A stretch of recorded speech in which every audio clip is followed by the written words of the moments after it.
Welcome back to Nader's Nemesis 2.0. This is video number 10, and in this video I'd like to show you the updates on the build that I've done on the passenger compartment portion of the car. In the last video, number 9, I covered the part of the car that originally was the Corvair trunk that now will house a radiator and the fuel cell and the battery and all those things. I covered that in video 9 and touched a little bit on the interior. So in this video, I have finished much more of that interior and are pretty much done with the rough-in construction of elements in the interior passenger part of the car. So let me go ahead and show you what I've gotten done. And in this video, I'm going to use some still pictures that I took while I was doing the work in that area.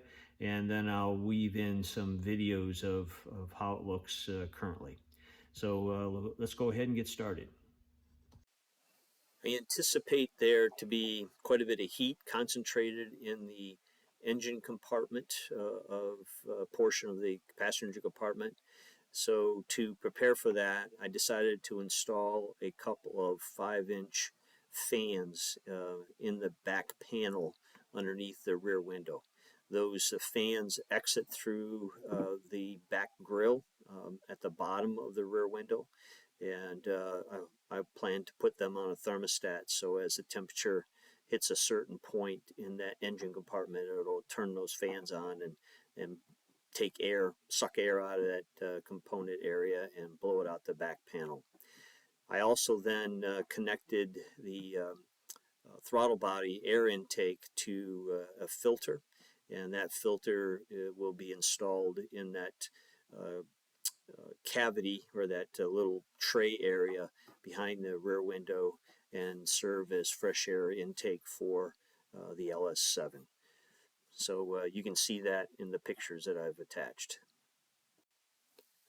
I built aluminum panels for the sides where there used to be the back seat, and those aluminum panels are put in place and allow access to the what was the window crank is now just the access point for the electric windows.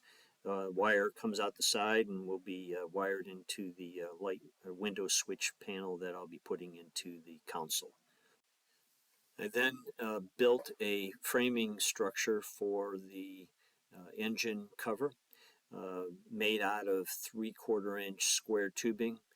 I have a piece of that tubing that goes across the front and is connected to the sides just under the window, and then there are 2 framing members that go from that front one to the rear portion of the engine compartment and attached in. They're removable, so if I ever have to get back in there to work on the engine or whatever, those pieces of tubing are removable.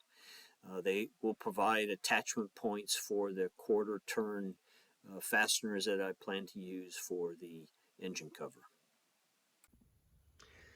So with the framing members that were built in the back part of the passenger compartment around the engine, it gave me the opportunity to then start putting together the sheet metal panels, aluminum sheet metal panels that went over that framing to create the engine cover. And let me show you how that looked. I used aluminum sheet.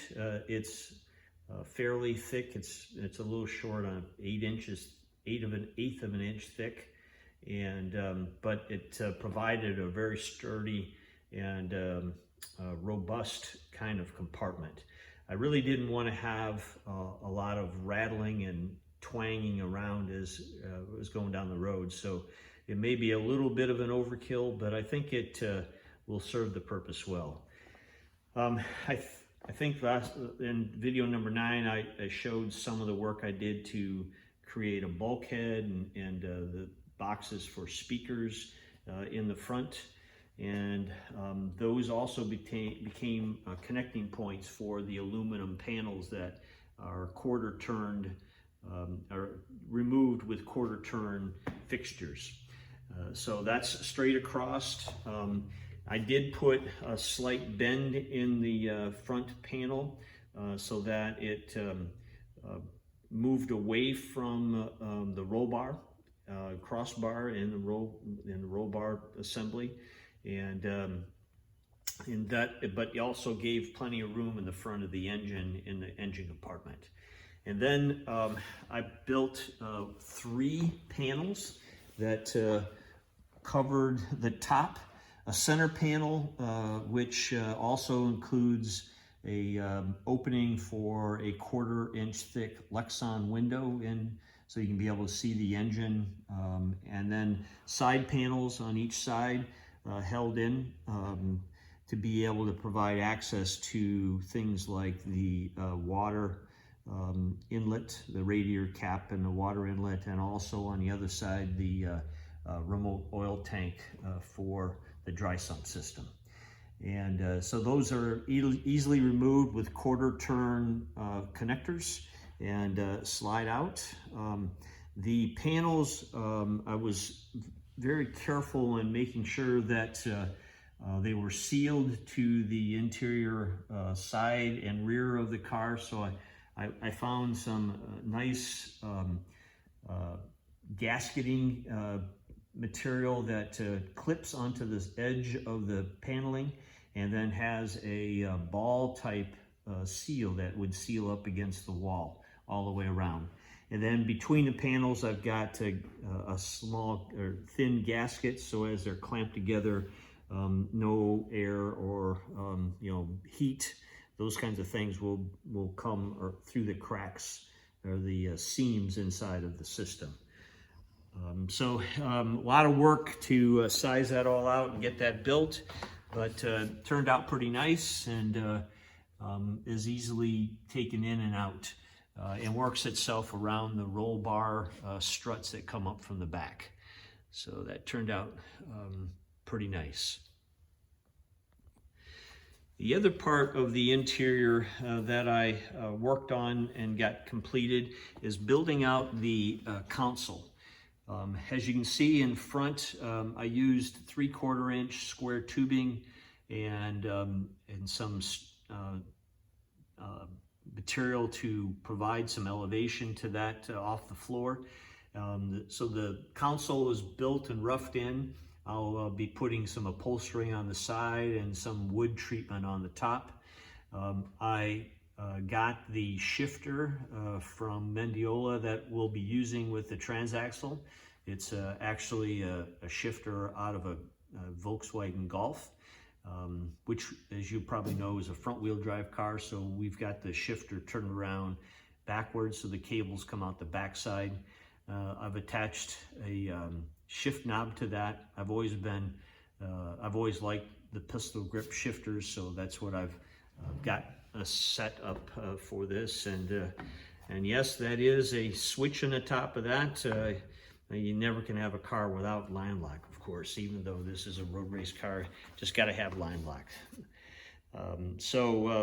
The console also includes a storage box and a cushion arm rest on top of that.